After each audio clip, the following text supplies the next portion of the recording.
Hello दोस्तों, नमस्कार। मैं अल्पना। 15 क्वेश्चन मैं पहले लेकर आई थी सीडीपी के, 15 फिर से लेकर आई हूँ। 30 क्वेश्चन आपके सीटेट में आते हैं। तो चलिए शुरू करते हैं बिना टाइम वेस्ट किए। क्वेश्चन नंबर 16 है, कोई शिक्षिका अपने विद्यार्थियों को अध्ययन के लिए अध्ययन करने हेतु आंतरिक रूप से उत्प्रेरित करने के लिए कैसे प्रोत्साहित कर सकती है? ए, उनमें चिंता और डर पैदा करके। बी, प्रतियोगात्मक परीक्षा से या परीक्षण से। सी, व्यक्तिगत लक्ष्य निर्धारित करने और उनमें निपुणता पाने में उन्हें मदद करें।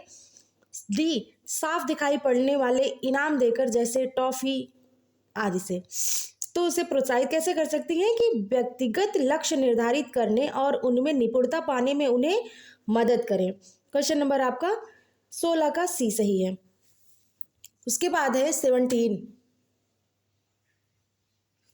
क्वेश्चन नंबर आपका 17 है कि किसी प्रारंभिक कक्षा में प्रभावशाली शिक्षक का उद्देश्य विद्यार्थियों को उत्प्रेरित करना होगा। ए, सीखने के लिए जिसमें वह जिज्ञासु बने और सीखने के लिए ही सीखना पसंद करें। बी, रटकर याद करने के लिए जिससे वह प्रत्यास्मरण करने में अच्छे बने। सी, दंडात्मक उपायों का प्रयोग करके जिससे वह शिक्षक का सम्मान करें। डी, ऐसे काम करने के लिए जिससे परीक्षा के अंत में वह अच्छे अंक पा सकें। तो सबसे इम्पॉर्टेंट जो आपका है कि हमें पॉजिटिव उत्तर ढूंढना है। तो यहाँ पर ए आपका सही है कि सीखने के लिए जिससे वह जिज्ञासु बने और सीखने के लिए ही सीखना पसंद करें। क्वेश्चन नंबर 18 है आपका, निम्नलिखित में से कौन सा उदाहरण प्रभावशाली विद्यालय की प्रथा का है? ए, निरंतर तुलनात्मक मूल्यांकन। बी, शारीरिक दंड। सी, व्यक्ति सापेक्ष अधिगम। डी, प्रतियोगिता कक्षा। तो कौन सा उदाहरण प्रभावशाली विद्यालय की प्रथा का है? तो यहाँ पर सी सही है कि व्यक्ति सापेक्ष अधिगम। प्रभावशाली विद्यालय की प्रथा जो होती है, प्रथा के अंतर्गत व्यक्ति सापेक्ष अधिगम को शामिल किया जाता है। विद्यालयों द्वारा कुछ ऐसे विशेष विषय क्षेत्रों में क्रमबद्ध प्रशिक्षण प्रदान किया जाता है जो अन्य लोगों की जीवन प्रक्रिया या अनुभवों द्वारा प्राप्त न की जा सके। क्वेश्चन नंबर यहाँ आपका 19 है, विकास की सिरह पदाभिमुख दिशा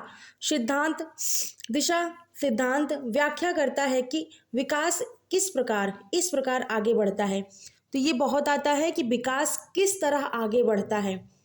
तो पहले ही दे दिया गया है सिर पदाभिमुख, तो क्वेश्चन में ही आंसर छिपा है सिरा पदाभिमुख, अर्थात सिर से पैर की ओर विकास होता है।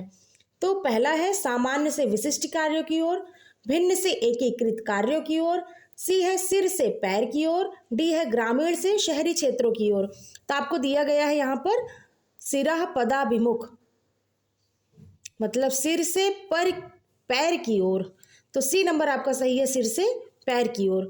विकास क्रम की एक रूपता जो है के सिद्धांत में यह वर्णित है कि गति एक जैसी न होने तथा पर्याप्त वैयक्तिक अंतर पाए जाने पर भी विकास क्रम में कुछ एक रूपता के दर्शन होते हैं।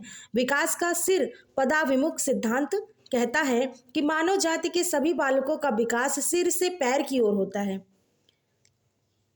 इसी तरह बालकों में भाषा का विकास भी क्रमिक रूप से होता है। क्वेश्चन नंबर आपका 20 है,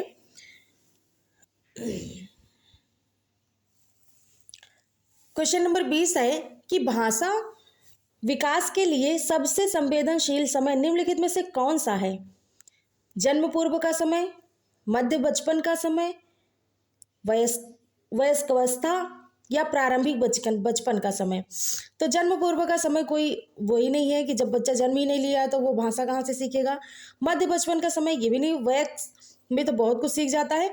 ये जो संवेदनशील है प्रारंभिक बचपन का समय है। भाषा विकास के लिए सबसे संवेदनशील जो अवस्था होती है वो प्रारंभिक बचपन का समय होता है, क्योंकि इसी काल में बालक दूसरों की भाषा सीखता है तथा शब्द भंडार का निर्माण जैसी प्रक्रियाओं को आत्मसात करता है। बाल्यकाल में बालक जिज्ञासु प्रवृत्ति के कारण विभिन्न ऐसे प्रश्नों को पूछता है जिनका उत्तर देना संभव नहीं होता है। क्वेश्चन नंबर 21 है, एक 6 वर्ष की लड़की खेल कूद में असाधारण योग्यता का प्रदर्शन करती है। उसके माता पिता दोनों ही खिलाड़ी हैं। उसे नित्य प्रशिक्षण प्राप्त करने भेजते हैं और सप्ताहांत में उसे प्रशिक्षण देते हैं, यानी सप्ताह के अंत